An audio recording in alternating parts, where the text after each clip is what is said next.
Assalamu alaikum wa rahmatullahi wa barakatuh. I'm standing here. I want to tell you one folk story that maybe will give you a lesson. But before we jump onto the story, I want to introduce myself. My name is Fikri Nabil, and I studied at Darul Islamic boarding school of boys at 11th grade senior high school.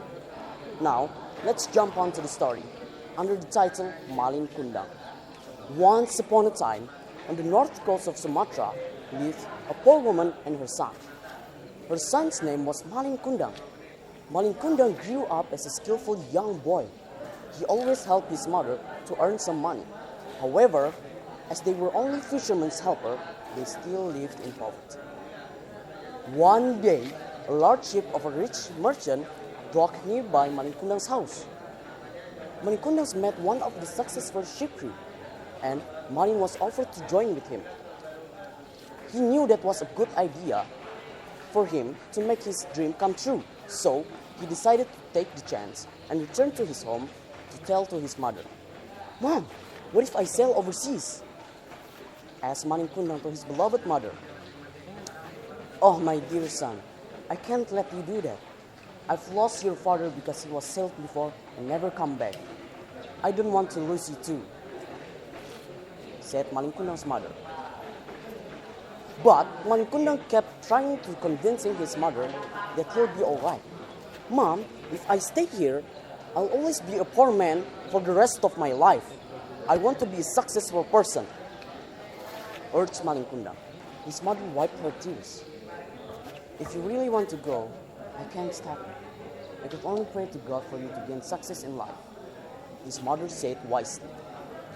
In the next morning, Malin Kundang was ready to go. "Take a good care of yourself, son," said Malin Kundang's mother as she gave him some food supplies. "Yes, mother," Malin Kundang said. "You two have to take a good care of yourself. I'll keep in touch with you," said Malin Kundang before he kissing his mother's hand. It had been a year since Malin Kundang left his own mother. Every morning she stood on the pier to wait for her son's arrival. Every day and night she prayed to the God for her son's safety. There was so much prayer that had been said due to her deep love for Malin Kundang. Even though it had been years, she had not news from Malin Kundang. She kept waiting and praying for him. After waiting for several years without any news, Malin Kundang's mother was suddenly surprised by the arrival of a big ship in the pier where she usually stood to wait for her son. After the ship finally pulled over, Malin Kundang's mother saw a man who looked wealthy stepping down a ladder along with a beautiful woman in his side. She could not be wrong. Her blurry eyes still easily recognized him. The man was Malin Kundang, her son. Malin Kundang's mother quickly went to see her beloved son. "Malin, my son, you're back," said his mother. And without hesitation, she came running to hug Malin Kundang. "I miss you so much," but Malin Kundang didn't show any response. Malin Kundang, ashamed to admit his own mother in front of his beautiful woman, in front of his beautiful wife. "You are not my mother, and I don't know you. My mother would never wear such rich and ugly clothes like you," said Malin Kundang's mother as she released his mother's embrace. Malin Kundang's mother took a step back. "Malin, my son, you don't recognize me. I am your mother," she said sadly. Malin Kundang's face was cold as ice.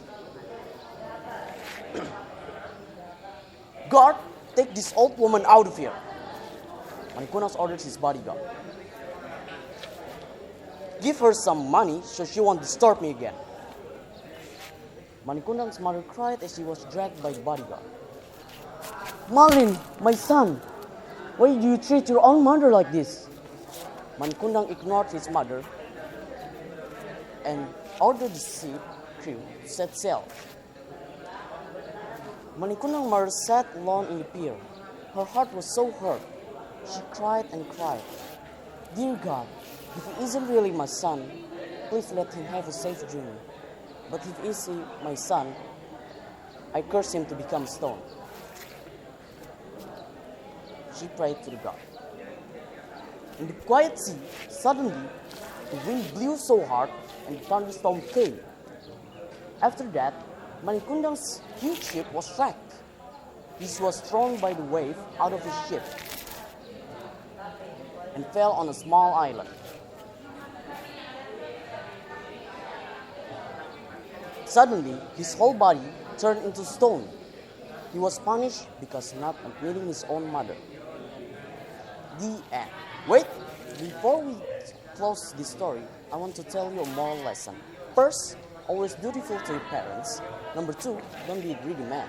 Number 3, always remember your parents' hard work to raise you up. Maybe the time has separated us. Because of that, this is all from me. I hope you enjoy my story that I brought to you.